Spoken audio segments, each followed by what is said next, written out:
Today I am photographing the 2026 eclipse when an aircraft flew straight across the middle of the sun. Okay, today doing something a little bit different, but probably like most of the country, they're doing exactly the same as what I'm doing tonight. And tonight what I'm doing, I'm going to record the solar eclipse.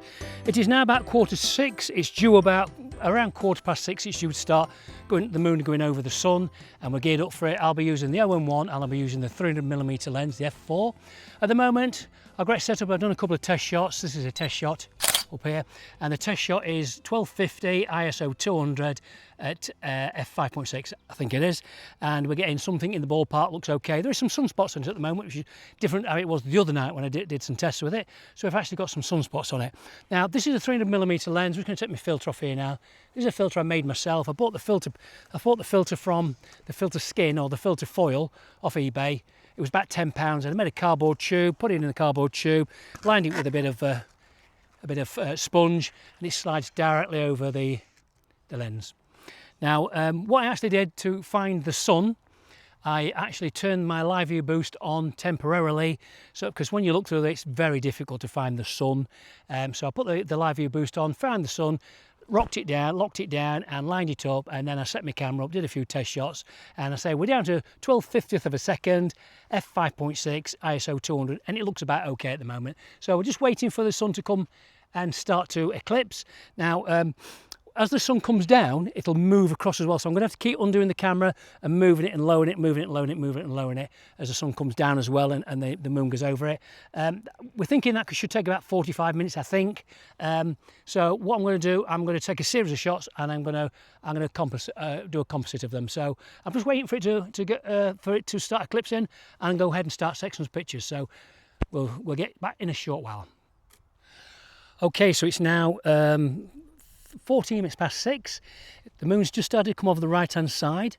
I've got my remote control, and I've started taking pictures every minute and a half, couple of minutes.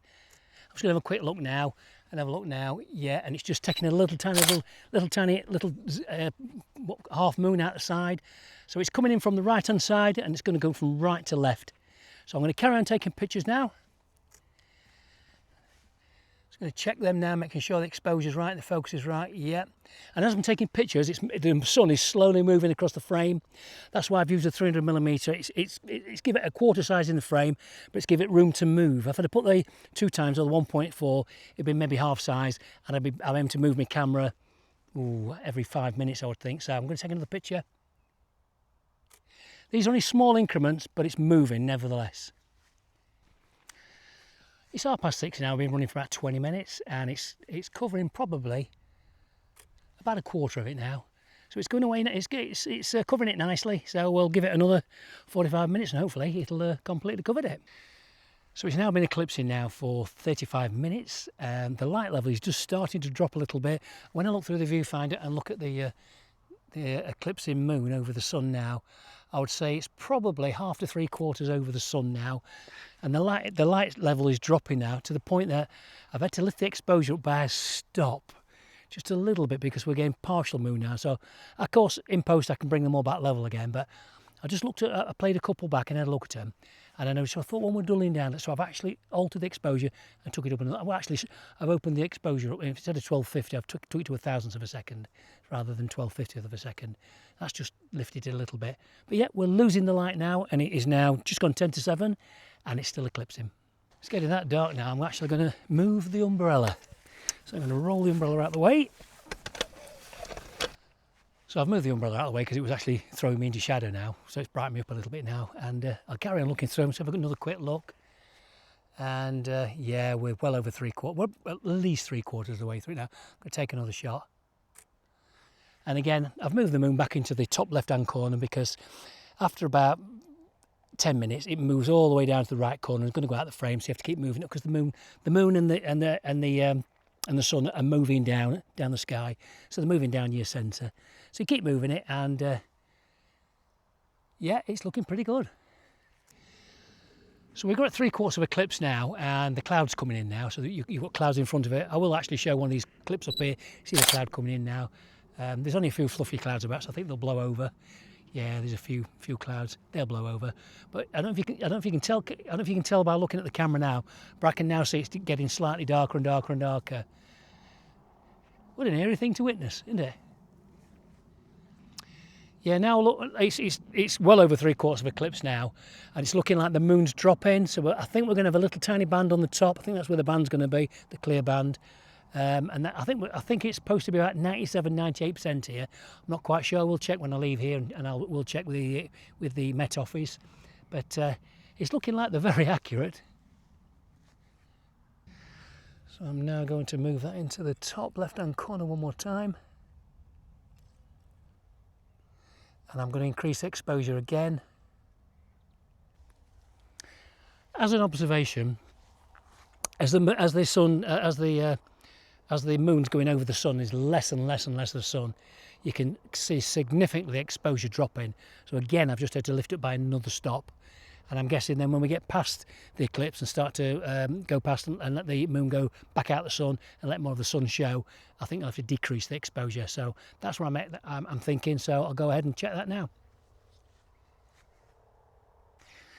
It might appear now that I'm going into darkness, so you can see it getting darker and darker and darker. Because by my eye now, I can see it's getting like very dusky, very eerie. And there's less and less sun. I have got a set of eclipse glasses too. These are my eclipse glasses, which I can keep popping on and then looking around and checking it. And when I'm looking it through these sunglasses, it's the same as looking through the camera with the filter on really. You can see that there's very little of the moon left. I would say less than a quarter now. And I would say we've probably got 15 minutes left. So we'll see how this goes. I've actually got the video camera on the iPhone 6 on ultra exposure, so it's actually compensating for this darkness as well. So that's something I should have took into consideration really, but I didn't. I can't stop the recording now. Okay, I did stop the recording. I've restarted the recording now, but I've exposure locked on whatever this exposure is now. I've locked it, so as it goes darker, the exposure should now go darker in the camera as this goes darker. And as it goes brighter, we'll see it brighten up again. So there'll be no automatic adjustment built into the camera now. So we should actually see it getting darker now.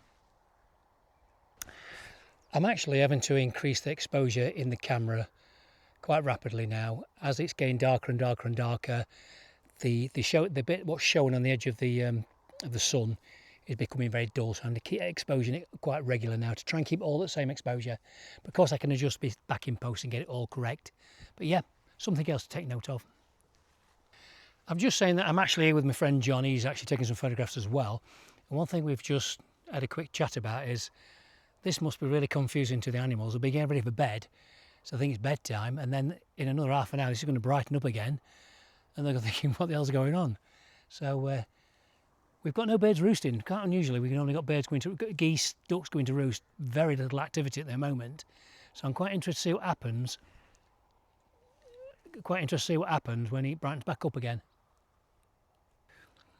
Okay, it is 13 minutes past 7, and it is pretty dull and dull now. I would say we're probably 5 minutes away from the totality we're going to get here. We're about 5 minutes away, so we'll be as dark as it's going to get in about 5 minutes. I would say that's as much as totality we're going to get. I would say we are probably about there. It looks an equal amount, so that there's an equal crescent on top. So I think we're now at the totality we're going to get. This, I think, is about it. Yes, I would say we are now as dark as it's going to get. It's looking now that there's a crescent on top of the moon, and it's equal. So it's now going to go over from the right over to the left. It's going to come out the left-hand side now and start leaving the more sun on the right-hand side and start brightening up soon. Sorry. Okay, so that was the eclipse of 2026.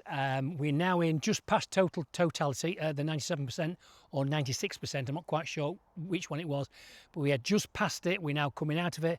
So you might notice now it's going to become brighter, and we're going to start getting full brightness back probably in about 20 minutes, something like that. So I'm going to carry on photographing it going through and getting brighter. And even though as I'm talking, I can see it getting brighter now. So I'll take a picture, we'll have a look. Okay, so it's now 10 to 8 and we've just about finished. If I have a look on the viewfinder now.